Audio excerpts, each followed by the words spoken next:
Assalamualaikum warahmatullahi wabarakatuh. Perkenalkan, nama saya Safera Audina, NPM 170410242. Di sini saya akan mempresentasikan tentang bank dan lembaga keuangan syariah. Yaitu yang pertama ada definisi perbankan syariah. Menurut Undang-Undang Nomor 21 Tahun 2008 tentang Perbankan Syariah, bank syariah adalah bank yang menjalankan kegiatan usaha berdasarkan prinsip syariah atau prinsip hukum Islam yang diatur oleh Fatwa Majelis Ulama Indonesia.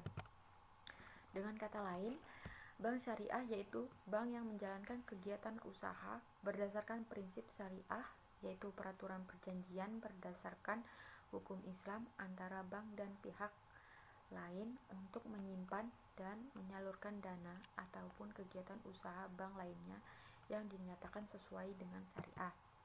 Dasar hukum bank syariah diatur oleh Undang-Undang Nomor 21 Tahun 2008 tentang Perbankan Syariah yang mengatur tentang jenis usaha, ketentuan pelaksanaan syariah, kelayakan usaha, dan penyaluran dana.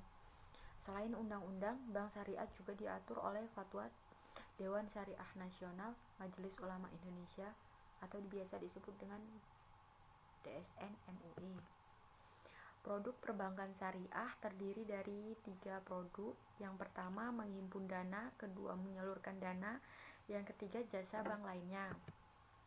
Dalam menghimpun dana ada produk pertama menggunakan prinsip wadiah yaitu giro dan tabungan, kemudian menggunakan prinsip mudorobah yaitu deposito dengan tabungan. Kemudian yang kedua ada penyaluran dana menggunakan prinsip jual beli, ada produk mudorobah, istisna, salam. Kemudian menggunakan produk ujroh, ada ijarah dan IMBT. Prinsip bagi hasil yaitu mudorobah dan musyarakah. Selanjutnya jasa keuangan lainnya, ada produk yang namanya wakalah, kafalah, hiwalah, rahan, qard, dan sah.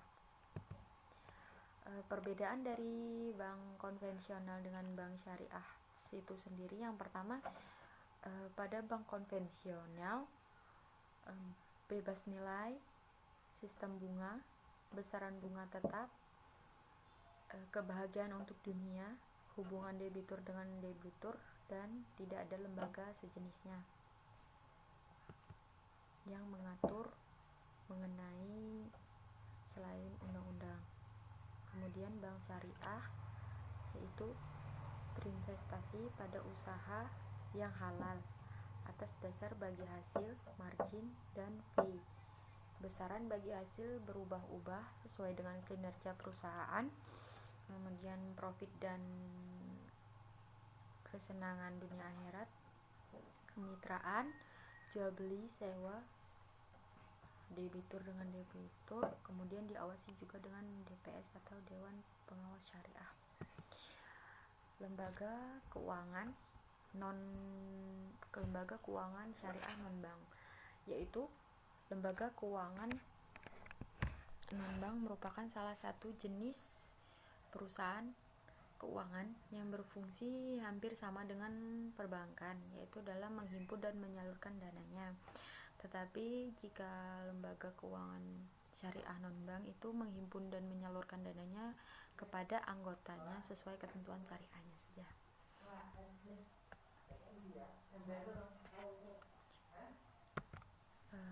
BMT atau koperasi syariah, yaitu koperasi syariah merupakan lembaga keuangan syariah yang berfungsi menghimpun dana dan menyalurkan dana kepada anggotanya.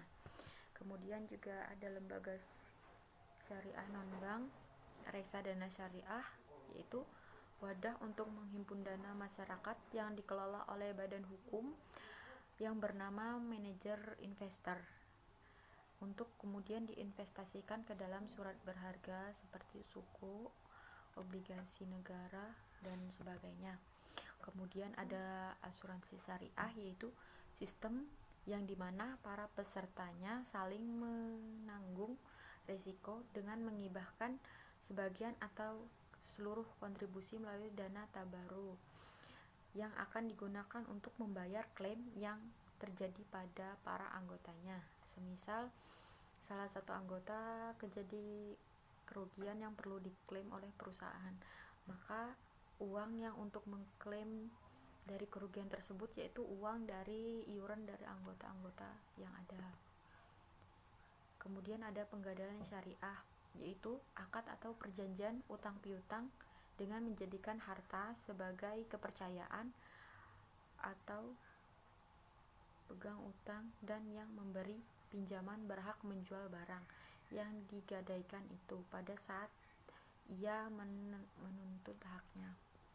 Jadi penggadaian itu siapa yang menerima barang gadaian, dia berhak menjualnya apabila dia sudah menuntut hak pengembalian uang dari barang tersebut.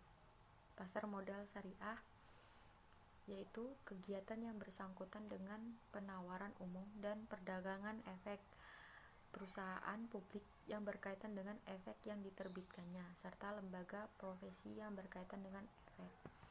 Kemudian ada pasar uang syariah. Pasar uang syariah merupakan mekanisme yang memungkinkan lembaga keuangan syariah untuk menggunakan instrumen pasar dengan mekanisme yang sesuai dengan prinsip-prinsip syariah, baik untuk mengatasi persoalan.